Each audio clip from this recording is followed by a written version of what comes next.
1959, il participe au Gala de l'Union des artistes. Le Gala de l'Union, c'était quelque chose qui a disparu maintenant, qui rassemblait, pour des raisons caritatives, tout ce que la France comptait de comédiens, d'acteurs, de chanteurs, bref, tous les artistes. Et c'était diffusé en direct sur les antennes de la télévision française, qui à cette époque-là, que je n'ai pas connue, s'appelait la RTF, après c'est devenu l'ORTF. Et donc en 1959, Jean Marais va faire un numéro au Gala de l'Union tout à fait spectaculaire. Les images que vous allez voir aujourd'hui seraient impossibles à réaliser. Vous allez voir le numéro qu'il fait, il n'a aucune sécurité, aucun câble ne le retient s'il fait une chute. En plus, il joue le rôle d'un ivrogne, vous allez voir qu'il monte à un réverbère, mais un réverbère qui est perché très très haut. Et écoutez, regardez, franchement, moi-même en voyant ce numéro, je ne l'ai pas vu en direct quand il était sorti, mais regardez, franchement, c'est quand même exceptionnel. Je pense qu'aujourd'hui, aucun acteur français ne pourrait faire ce que Jean Marais a fait, et de toute façon, sans sécurité, aucune compagnie d'assurance n'aurait pu garantir que ce numéro se fasse. Donc regardez Jean Marais dans le Gala de l'Union des artistes de 1959, et après je vais vous raconter en quoi cette performance incroyable a influé sur le reste de sa carrière.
Vous avez vu quand même, franchement, il faut le faire, ce numéro de Jean Marais.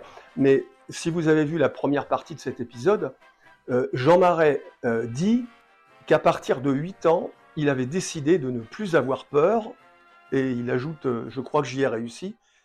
Franchement, pour faire ce numéro, il faut vraiment n'avoir aucune peur, parce que s'il tombait de son réverbère, je crois que sa carrière aurait été terminée. Donc, à la suite de ce numéro époustouflant de Jean Marais au Gala de l'Union, il reçoit un coup de fil, mais il va nous le raconter beaucoup mieux que moi. C'est un extrait d'une émission spéciale qui lui était consacrée par Bernard Pivot. Est-ce que c'est pas ce film, ce spectacle, ce numéro, qui a donné l'idée à André Hunebelle de vous faire pour le bossu? Oui, et le lendemain, il m'a téléphoné pour me demander de faire le bossu. Je lui ai dit, je n'accepte qu'à une condition, c'est de ne pas être doublé. Il m'a dit, ça tombe bien parce qu'hier, j'étais au Gala de l'Union et j'ai vu que vous ne pouviez pas être doublé.